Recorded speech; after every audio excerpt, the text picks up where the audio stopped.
niveau de la sonorisation, le micro est bien placé? Ah, ok. C'est bon? Ok. Donc, bonjour à chacun et chacune. Bienvenue pour ce culte qui a déjà très bien commencé avec les louanges, le message du pasteur Ambroise. Et pour continuer, on va prier ensemble. Père Céleste, merci encore pour cette opportunité aujourd'hui de pouvoir nous placer devant toi, Seigneur, et aide-nous à avoir un cœur bien disposé pour recevoir, parce qu'on sait que tout ce que nous sommes appelés à vivre, tout ce que nous sommes appelés à vivre et qui nous permet de te découvrir et de t'adorer, et le fruit de ce que nous acceptons de recevoir de ta part, Seigneur. Tout vient de toi. Et tout est pour toi et par toi. Merci notre Dieu. Amen. Ok, nous allons continuer notre étude du livre de la Genèse. Et on va lire les premiers versets ensemble. Dieu dit à Jacob, « Lève-toi, monte à Bethel et habite-y. Là tu feras un autel à Dieu qui t'apparut lorsque tu étais en fuite devant ton frère Ésaü. » Jacob dit à sa famille et à tous ceux qui étaient avec lui, « ôtez les dieux étrangers qui sont au milieu de vous, purifiez-vous et changez de vêtements. Nous nous lèverons et nous monterons à Bethel. Là, je dresserai un autel au Dieu qui m'a répondu au jour de ma détresse et qui a été avec moi pendant le voyage que j'ai fait. » Ils donnèrent à Jacob tous les dieux étrangers qui étaient entre leurs mains, ainsi que leurs boucles d'oreilles. Jacob les enfouit sous le térébinthe qui est près de Sichem. Ensuite, ils partirent. La terreur de Dieu se répandit sur les villes environnantes et l'on ne poursuivit pas les fils de Jacob. Jacob arriva, lui et tous ceux qui étaient avec lui, à Luz, qui était Bethel, dans le pays de Canaan. Il bâtit là un autel et il appela cet endroit El-Bethel, car c'est là que Dieu s'était révélé à lui lorsqu'il était enfui devant son frère.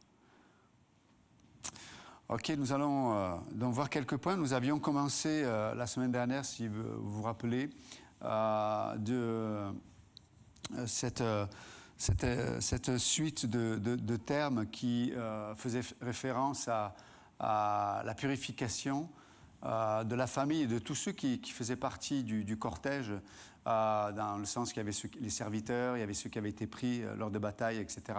Donc il y avait diverses personnes qui faisaient partie du cortège accompagnant Jacob et sa famille. Et donc on peut voir que donc Dieu lui rappelle une vision. Dieu lui rappelle ses promesses. Dieu lui rappelle aussi les vœux que Jacob avait fait auprès de Dieu.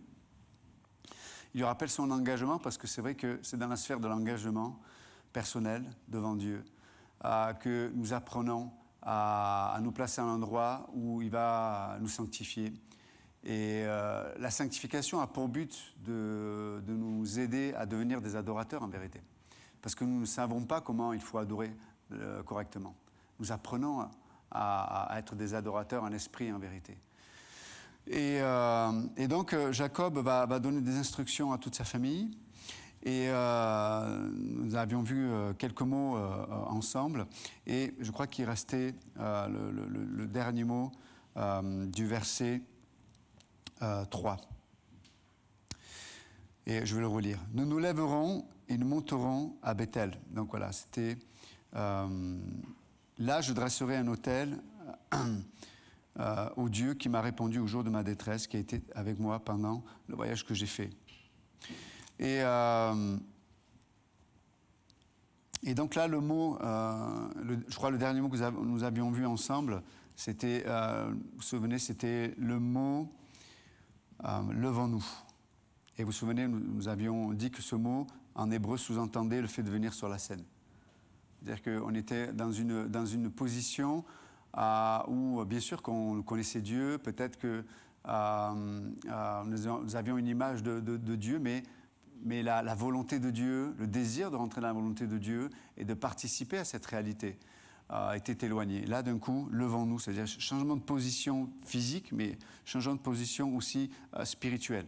Et d'ailleurs, le mot hébreu choisi et fait toujours référence à des réalités spirituelles aussi. Donc, venir sur la scène. Et le deuxième mot qui suit, donc, levons-nous, on l'a lu, et hop, et nous monterons à Bethel. Le mot monter, ça signifie littéralement visiter ou rencontrer. C'est intéressant quand même. Monter en Bethel, c'est visiter ou rencontrer. Donc là, on peut voir qu'ils comprennent que ce n'est pas simplement un déménagement, ce n'est pas simplement on va d'une ville à une autre. Là, c'est un déplacement où on va rencontrer, on va visiter une personne. C'est ça l'adoration. C'est rencontrer, visiter une personne qui est notre Dieu. Et donc, on peut voir que c'est une direction, c'est des choix aussi personnels. Parce que ce monton-là, ça signifie encore une fois qu'il y a des préparations. Ils vont faire leurs bagages. On va avoir un point du verset 4, mais on fait nos bagages. Ça veut dire que dans la sphère du matériel, dans la sphère des réalités physiques, il y a comme une action dans le monde matériel. Il se passe quelque chose dans le monde spirituel. Et parce qu'il se passe quelque chose dans le monde spirituel, ça a un effet sur nos vies dans la sphère matérielle. Et là, pour eux, en tout cas, c'est de changer d'endroit, c'est de déménager, c'est de partir, se déplacer. Encore une fois, à l'époque, il n'y avait pas de belles voitures, et la clim, il fallait porter, il fallait mettre tout sur des animaux. C'était toute une logistique assez lourde, importante. En plus, le lieu où ils étaient, c'était un lieu prospère, en tout cas au niveau matériel, au niveau agricole, etc., etc. Mais cette prospérité, quelque part, ne les faisait plus prospérer dans leur vie personnelle, ni dans la vie de Jacob d'ailleurs, surtout. Parce que c'est comme, je suis à un endroit, mais je suis à un endroit où je ne rencontre pas la vie. Je suis à un endroit où, oui, matériellement, je suis sécurisé, matériellement, j'ai tout ce qu'il faut, même moralement, mais c'est comme si ça ne nourrit plus mon âme. Il y a un déplacement à faire. Il y a comme Dieu dit, je veux que tu rentres dans une autre réalité de ce que signifie l'adoration. Je veux que tu rentres dans une autre sphère, dans une autre profondeur, dans ce que la parole de Dieu nous décrit comme la rencontre, la visite de notre Dieu. Et vous avez vu que ce déplacement va être le résultat premier de la visite de Dieu. Hein, n'oublions jamais, Pasteur Amand en a parlé tout à l'heure, il a parlé de l'amour de Dieu, mais nous l'aimons, mais parce qu'il nous a aimés le premier. Et on peut considérer que chaque fois qu'il y a des choix, chaque fois qu'il y a des décisions, chaque fois qu'il y a des fois même des sacrifices, ou plutôt un abandon à Dieu dans tel ou tel domaine, chaque fois, c'est le résultat d'une visitation première de la part de Dieu et notamment de son amour. Et c'est ce qui s'est passé dans la vie de Jacob. Donc il était là à Sichem en train de se débattre pour essayer de vivre le mieux possible. Et vous vous souvenez de l'histoire avec ses fils, etc. Mais ça ne suffit pas. Ça ne suffit pas de tout essayer d'orchestrer pour être heureux. En tant que croyant, notre bonheur ne peut pas être réellement un vrai bonheur si Jésus-Christ n'est pas à la bonne place dans nos vies. Et c'est comme si Dieu nous amenait toujours sur un chemin où il fallait, pour pouvoir continuer le chemin, vous savez, c'est comme,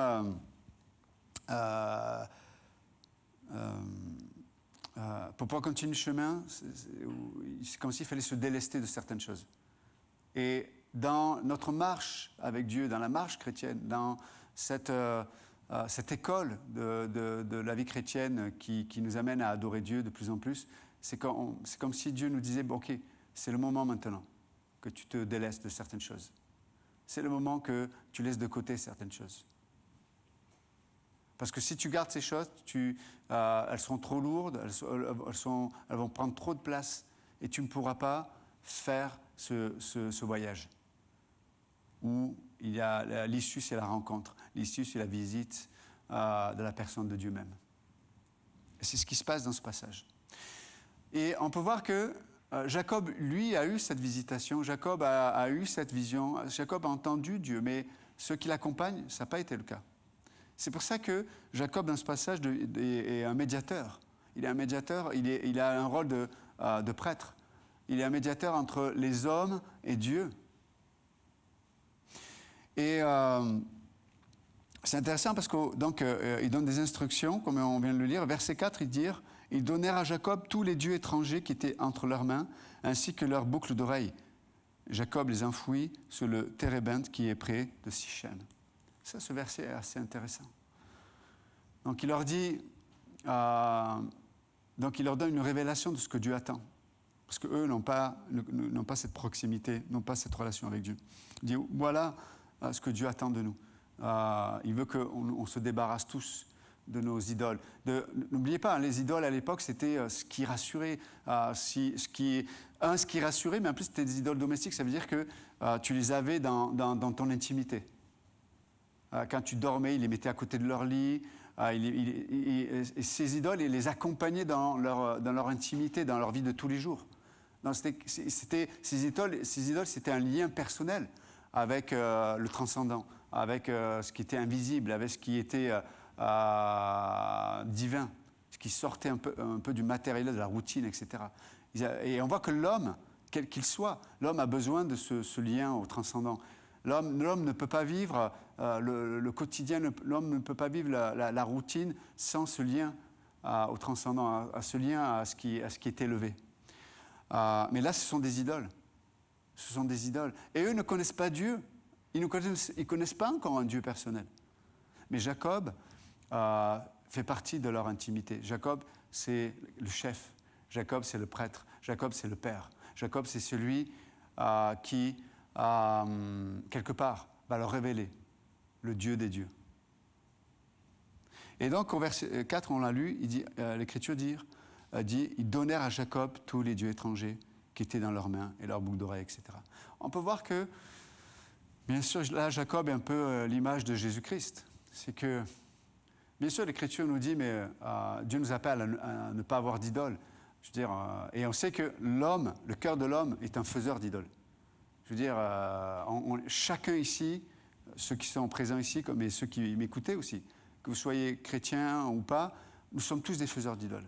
Nous faisons tous un Dieu à notre image. Nous faisons, et dans sa grâce, Dieu est patient et il ne nous montre pas une image de lui, mais il nous amène à le rencontrer.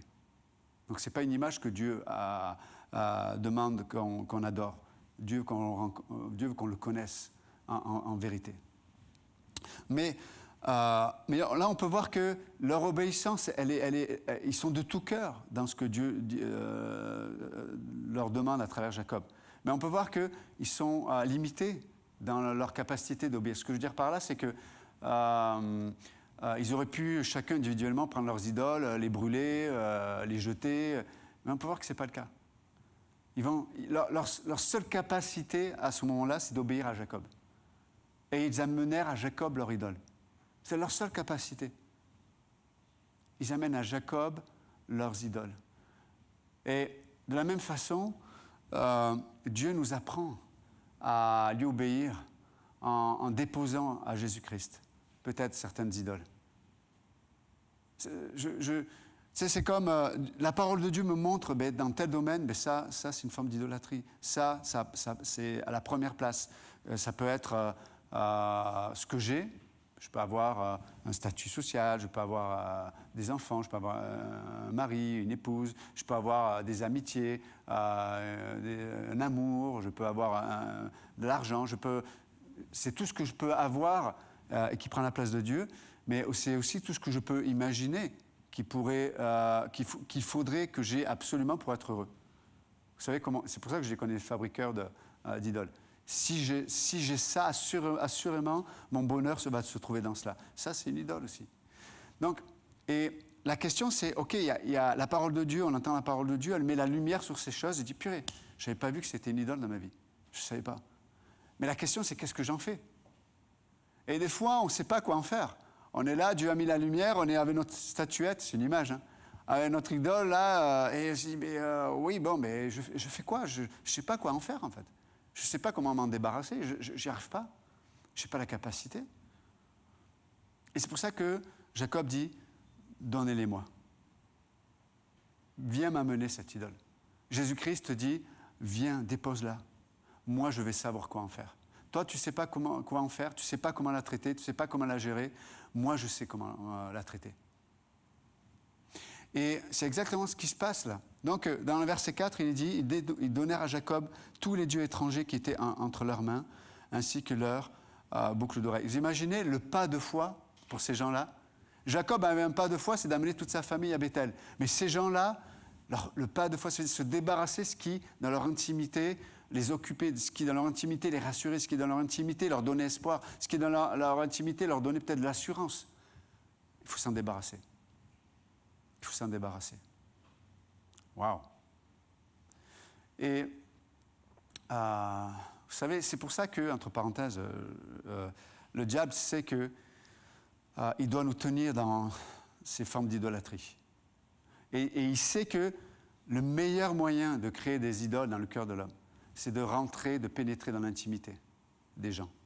Et quand la télé est arrivée dans nos civilisations, ce qui allait être transmis ou retransmis à travers ces télés, aujourd'hui c'est Internet, c'est toujours des images, c'est toujours des éléments qui allaient entretenir, créer, nourrir, entretenir l'idolâtrie, mais en plus dans l'intimité de tous les foyers. Tout le monde allumait sa télé dans sa maison, dans son salon. En même temps, tout le monde était au garde à vous. À 20h, il y avait le film de 20h. Ou 20h30, je ne sais plus, mais ou 21h, je ne sais pas. Mais tout le monde était... Voilà, on allait c'était un temps de communion. Attention, il y avait des belles choses aussi. Hein. Je ne veux pas diaboliser non plus tout ça, mais en général, quand même, ça a créé une forme d'idolâtrie, ça a créé une forme de dépendance. Voilà le bonheur, voilà ce qu'il nous faut, voilà ce qu'on doit vivre. Voilà, et ça a créé chez l'homme des chambres d'imagination dans l'âme, qui fait que le quotidien devenait fade. Parce que notre âme et notre imagerie intérieure était tellement développée à travers ces choses qui étaient rentrées dans notre intimité. Et donc, les gens n'avaient plus de capacité pour le quotidien, à supporter son patron, son collègue, etc. Non, moi, pourquoi? Parce qu'entre ma chambre d'imagination qui me dit, voilà le standard du bonheur, et ce que la réalité me montrait et me faisait vivre, c'était le jour et la nuit. Et du coup, tu rentrais dans le présent, rentrais dans les réalités de la vie, avec comme une déconnexion. Tu dis, mais non, c'est pas ce que je veux vivre. C'est pas ce que je suis, etc., etc. Donc, il y avait une forme de séduction et d'aveuglement. Et c'est pour ça que ça nous a mené à ce que l'on connaît aujourd'hui, cet individualisme, etc., et qui fait que les gens ne se supportaient plus, les gens ne savent plus ni s'aimer eux-mêmes, ni aimer les autres. Parce que le standard aujourd'hui, c'est d'être un héros. Le standard d'aujourd'hui, c'est... Voilà, on cache tout ce qui est la réalité. Mais Dieu ne cache pas. Il dit, voilà, il y a de l'idolâtrie, il y a des statuettes, il y a des choses, etc. Mais venez me les apporter. Ça nous rappelle évidemment Matthieu 11, 28, quand Jésus dit, mais venez à moi, vous tous qui êtes fatigués et chargés. Et vous savez, l'idolâtrie, les idoles de notre âme, elles font ça. Elles produisent cette réalité. Elles nous amènent toujours dans la fatigue. Elle nous amène toujours dans un poids qu'on n'arrive plus à porter. C'est ça, c'est ce que produit l'idolâtrie. Parce que, n'oubliez pas, les idoles sont des dieux qui n'existent pas. Ils n'ont aucun pouvoir. Aucun, sauf bien sûr les démons. S'il y a des liens avec des démons, il peut y avoir une forme de bénédiction satanique, mais elle ne dure jamais assez. Donc, l'idole que l'homme se fait, en fait, ne pourvoit jamais à son besoin. Venez à moi, vous tous qui êtes fatigués, chargés, et je vous donnerai. Donc, il dit, venez à moi. Ne vous faites pas une image de moi. Venez à moi. C'est Bethel, en fait. Le lieu de l'adoration. Venez à moi. Et je vais m'occuper de vos fardeaux, je vais m'occuper de vos idoles. Et c'est ce que va faire Jacob. Et regardez, donc, Christ, donc Jacob, là, est l'image de Christ qui s'occupe de ce que nous ne pouvons pas traiter. Il y a des choses qu'on ne peut pas se débarrasser tout seul. Il n'y a que lorsqu'on les amène à Christ. Et regardez ce que fait Jacob, il va les enfouir à un endroit particulier. Il va les placer à un endroit où ceux qui lui ont donné ces idoles ne pourront pas les récupérer. Si moi, j'essaie de me débarrasser moi-même de mes idoles, tu sais, c'est comme le gars qui a des addictions et il dit, bon, je vais cacher mon paquet de cigarettes à tel endroit et je ne le touche plus. Mes amis, tu peux être sûr que il va le retrouver. J'avais vu un film une fois, un gars qui était alcoolique et puis il cachait ses bouteilles d'alcool à tel endroit, dans un pont, je ne sais plus où, etc. Mais en fait, il finissait toujours à communier avec ces bouteilles d'alcool sous les ponts.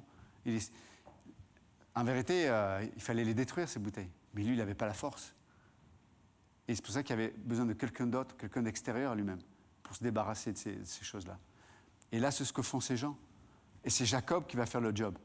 C'est Jacob. Et vous savez, Dieu va, de façon pratique, Dieu va toujours nous mettre dans des situations, Dieu va toujours nous amener dans des prises de décision où, à un moment donné, on va être placé dans des choix où on va devoir laisser à Dieu peut-être ces choses-là, et lui va les placer à un endroit où moi-même je ne pourrais plus aller les récupérer. Pour le dire autrement, c'est une autre façon de dire il va brûler les ponts, quoi. Il va brûler les ponts. Si le pont n'est pas brûlé, on va toujours le prendre quand la situation va chauffer, quand il va y avoir les épreuves, quand il va y avoir des tests. Ben on va toujours retrouver le chemin pour rentrer à l'endroit où je vais pouvoir me réfugier, me sécuriser. Mais à un moment donné, dans notre marche avec Dieu, pour devenir vraiment de ces adorateurs en esprit et en vérité, pour que ce soit vrai et pas virtuel, il va falloir remettre à Dieu ou se placer dans des engagements où les ponts seront brûlés. Vous savez, c'est comme les disciples qui voulaient connaître vraiment qui était Jésus. Qui est Jésus? Jésus dit, vous voulez me connaître? Ok, venez avec moi, on va aller traverser le lac de Galilée, je crois. Puis ils sont avec lui dans la barque, puis à un moment donné, il y a une tempête en plein milieu. Une tempête telle que même les pêcheurs, comme Pierre, etc., qui avaient l'habitude, étaient dépassés. Ils vont même réveiller Jésus, qui était en train de dormir. Ils réveillent Jésus en disant, on est perdu. On est perdu. Mais, et vous imaginez dans leur tête, attends, mais nous, on ne voulait pas être là. Nous, on voulait juste suivre Jésus. C'est Jésus qui nous a amenés là. On le suit et le résultat, il nous met dans la galère au point où on va mourir. Et lui, il dort. C'est pour ça qu'ils sont énervés. Tu le vois dans le passage, ils sont furax. Il dit, toi, tu dors et nous, on périt. Et Jésus se lève et dit, OK, vous m'avez suivi, vous m'avez obéi pour découvrir qui je suis. Je vais vous montrer quelque chose de moi que vous n'aurez jamais découvert si vous ne m'avez pas suivi dans cette situation. Et puis, il va faire taire la tempête. Là, les gars, ils disent, qu'est-ce que c'est ce gars-là, quoi? Mais qui c'est ce gars? Il a autorité sur la tempête, sur le vent, la mer.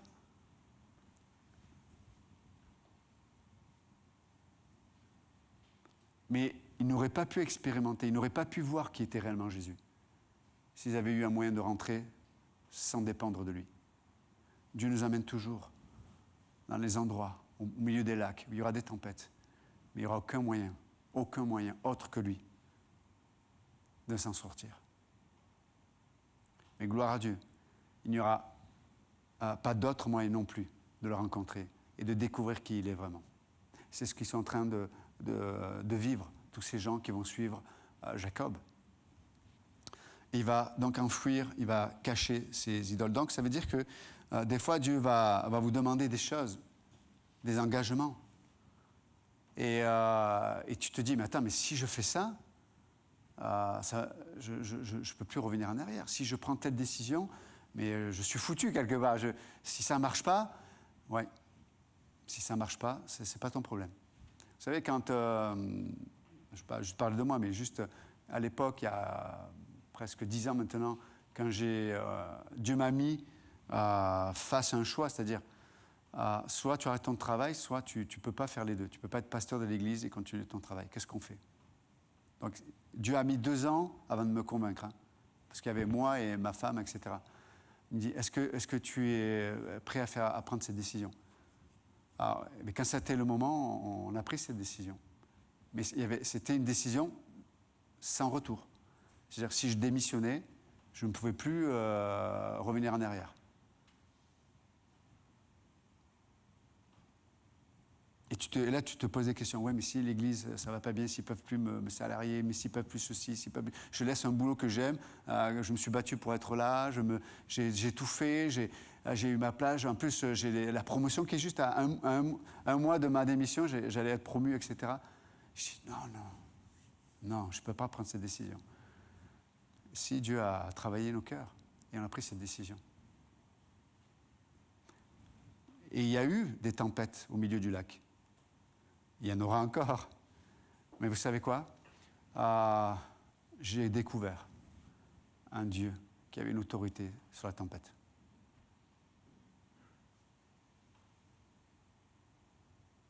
Et ça produit l'adoration. Et c'est ce que Jacob était en train de leur dire. Pour les convaincre, il leur dit quoi? Vous vous souvenez, quand je fuyais mon frère Ésaü, eh bien, ce Dieu est venu me rencontrer. Quand j'étais dans la détresse, ce Dieu m'a délivré. Vous ne le connaissez pas, vous n'avez pas eu ce... et c'est pour ça que, vous savez, entre parenthèses, c'est important de témoigner dans le corps de Christ aussi. Parce qu'on s'encourage les uns les autres. Dire, ouais, tu sais quoi, j'étais dans la détresse, Dieu m'a délivré de la détresse dans ce domaine-là. Et là, tu écoutes dans ton coin, tu te dis, waouh, c'est possible pour moi aussi alors. Et ça nourrit la foi. Et c'est pour ça que la vie du corps est extrêmement importante. Le témoignage de ce que Dieu fait dans nos vies, c'est extrêmement important. Et Jacob leur dit, il m'a délivré. Maintenant, débarrassons-nous de nos idoles. Débarrassons-nous de nos idoles. Pour le dire autrement, soyons sérieux avec Dieu. Et là, ça coûte vraiment quelque chose. Là, c'est vraiment concret. Là, c'est pas, encore une fois, c'est pas virtuel, c'est vrai. Et là, ça prend tout son sens, parce que donc ils partent ensemble. Et regardez verset 5, c'est extraordinaire, verset 5. Ensuite, ils partirent. Donc vous avez vu, avant, il y a des choses qui doivent être faites avant. Et c'est ce que Dieu fait dans notre existence. Il prend le temps qu'il faut, il est patient. Dieu nous prépare pour pouvoir être dans les bonnes conditions pour partir, pour apprendre à devenir de vrais adorateurs. Et regardez, la terreur de Dieu se répandit sur les villes environnantes et l'on ne poursuivit pas les fils de Jacob. Vous vous souvenez, juste dans le chapitre d'avant, Jacob, il dit quoi quand ses fils ont fait ce massacre? Il disait, mais tous les peuples d'alentour vont se liguer entre eux et vont nous détruire. Jacob était dans la crainte. Jacob vivait dans la terreur.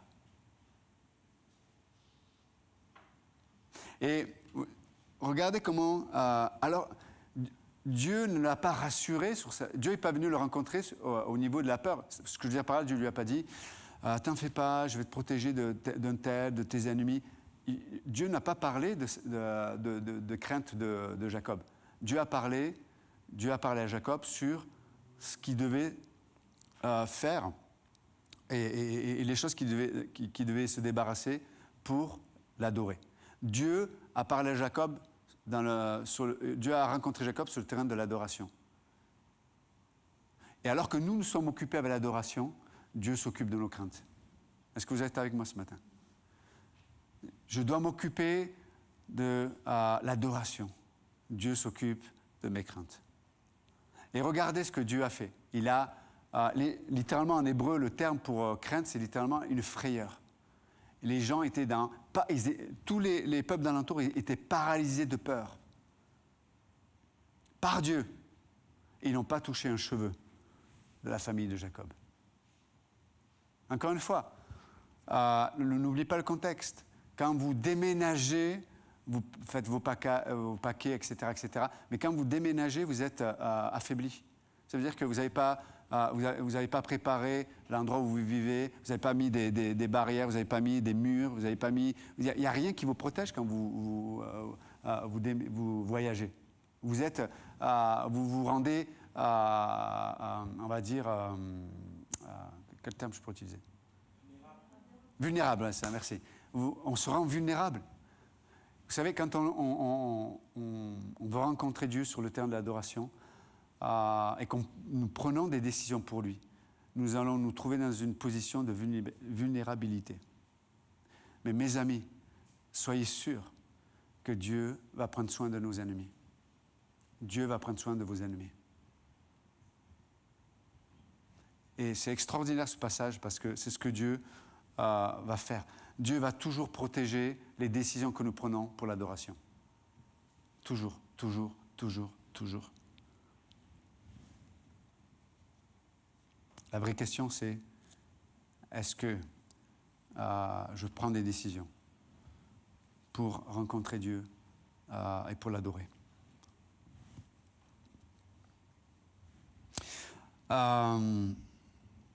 Après, verset 6, Jacob arriva, lui et tous ceux qui étaient avec lui à Luz, qui était Bethel, dans le pays de Canaan. Donc, encore une fois, Jacob dit, on va aller à Bethel. En vérité, Bethel, c'est cette vision spirituelle, cette vision du nouvel homme sur cette ville qui ne s'appelle pas encore Bethel et qui est, là, dans le texte en hébreu, chaque fois qu'il parle de Canaan, on va dire, c'est un terme, c'est le terme, on va dire, inférieur au terme de le pays de la promesse ou le pays d'Israël. C'est un terme qui est inférieur. Ça veut dire que c'est inférieur dans le sens que ça n'appartient pas encore au peuple d'Israël. D'accord? Et là, ils vont à Luz, qui est Bethel. Mais pourquoi le texte dit ils vont à Luz, en Canaan? Pourquoi? Parce que dans les faits, dans le monde matériel, cette ville s'appelle encore Luz. Ce n'est pas Bethel encore. Mais par contre, dans l'esprit de Jacob, comme de tous ceux qui l'accompagnent, pour eux, c'est Bethel. N'oubliez pas, Bethel, ça signifie la maison de Dieu. C'est la maison de Dieu. Vous savez, il y a des endroits qui ont une signification concrète.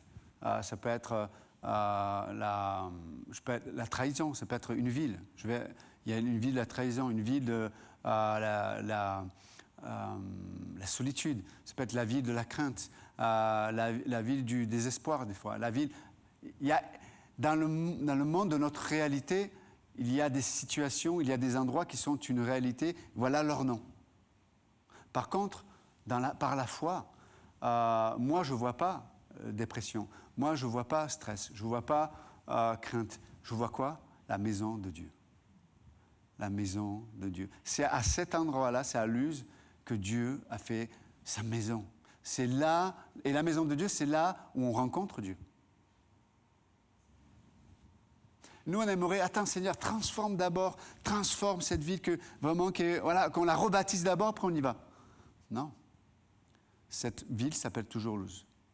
Mais moi, Dieu dit, moi, je vais la transformer pour vous en Bethel. Pour tout le monde, c'est toujours Luz. Mais pour ceux qui m'adorent, pour ceux qui me connaissent, pour ceux qui choisissent de me faire confiance, c'est Bethel. C'est la maison de Dieu. La maison de Dieu. C'est là où vous apprenez l'adoration. C'est là où on apprend l'adoration, la maison de Dieu. Problème dans la famille? Oui, mais non. OK, il y a vraiment un problème. Mais laisse-moi transformer cette maison de problème en Bethel, la maison de Dieu. La maison de Dieu. Donc, c'est vraiment important de comprendre comment Dieu fonctionne pour que nous puissions... et c'est pour ça qu'ils étaient remplis de foi, ils étaient remplis d'espérance. Et qu'est-ce que Dieu a demandé à Jacob? Qu'est-ce que Jacob va faire en arrivant à Luz? Comme lui, il sait que c'est Bethel. Non, Jacob, c'est pas Bethel, c'est Luz. Tu sais, il y a toujours des gens qui veulent nous rappeler la vision naturelle des choses. Hein? Toi, tu vois la maison de Dieu, mais ce n'est pas la Bethel, c'est Luz. Qu'est-ce que tu dis, n'importe quoi? Mais qu'est-ce que fait Jacob? Dans le monde matérialisé, il va élever un autel. Il va construire un autel. Donc, il prenait des pierres, il va élever des pierres pour dire, voilà, c'est un endroit d'adoration. C'est un endroit d'adoration. Et vous savez, on a besoin d'affirmer ça. Ça veut dire que des fois, dans les conflits, par exemple, je parlais tout à l'heure ça peut être dans un couple, dans une famille, etc. C'est important d'élever un autel. Ça veut dire que il y a peut-être des mots, une façon de se parler, une façon de se voir que nous n'acceptons plus. Pourquoi? Parce que pour nous, c'est la maison de Dieu, c'est un endroit où on adore Dieu. Il y a des attitudes que nous n'avons plus, avec lesquelles nous ne voulons plus communier. Pourquoi? Parce que nous avons élevé un autel dans cette situation de ma vie, dans ce domaine de ma vie, dans cette relation-là. Voilà, il y a un autel qui a été élevé réellement. Et on a besoin des fois de le dire. De dire, écoute, je sais que peut-être on ne se comprend pas, il y a des choses qu'on vit difficilement, etc. Ou si on ne peut pas des fois discuter avec les gens, parce que des fois on ne peut pas, mais nous, dans notre comportement, il y a dans le monde matérialisé, ça veut dire dans mon cœur, dans ma façon de confesser, dans ma façon de parler, il y a un autel qui a été érigé. C'est la maison de Dieu. C'est la maison de Dieu. Combien de fois, nous, on voudrait éviter l'use? Combien de fois on voudrait que ce soit autrement? Ça ne sera pas autrement, mes amis. Par contre, Dieu te donne l'autorité d'appeler cette maison Bethel, la maison de Dieu. Et pour finir, verset 7. Il bâtit là un autel et il appela cet endroit, écoutez bien, El Bethel. El Bethel. Et c'est intéressant parce que El Bethel, ça signifie, c'est le Dieu de Bethel. Donc là, c'était la maison de Dieu. Maintenant, il dit, c'est le Dieu de la maison de Bethel. Ça veut dire qu'il a rencontré le Dieu de la maison. Vous comprenez ce qui se passe dans l'invisible, dans le cœur de Jacob? Il est venu adorer Dieu à Bethel. En fait, il va découvrir, il va rencontrer le Dieu de la maison de Bethel. Et là, c'est un mot différent, mais juste après, il dit « Car c'est là que Dieu s'était révélé à lui lorsqu'il était en fuite devant son frère. » Et chez les érudits rabbiniques, quand il y a un mot qui vient deux fois dans un mot, lorsqu'il y a un terme qui revient deux fois, pour eux, ils l'interprètent comme s'il y avait une part pour le présent et une part pour l'avenir. Donc là, il y a le mot « elle », le mot « Dieu » revient deux fois dans ce mot-là. Donc pour eux, ils l'interprètent pour... Voilà, il y a le Dieu qui se révèle dans le présent, qui se manifeste dans le présent, mais l'action que nous faisons, l'action que va faire Jacob, va avoir un effet dans le futur aussi. Et des fois, il y a comme des moments comme ça dans nos vies, des fois, il y a comme des carrefours dans nos vies où l'action que nous allons entreprendre pour le présent, dans notre relation avec Dieu, dans notre adoration avec Dieu, mais va avoir un impact pour l'avenir aussi. Même si on ne sait pas ce qu'il y a dans l'avenir. Mais la décision ou ce que nous choisissons de vivre avec Dieu dans le présent va nous donner une part dans le présent, mais aussi va nous donner une part dans le futur. Et ça, c'est ce qui va se passer. Évidemment, pour nous comprenons que le futur, c'est pour le Messie qui va arriver et qui va devenir le sauveur du monde. Et si on est là, c'est qui nous a sauvés. Donc, juste, voilà, que Dieu vous bénisse.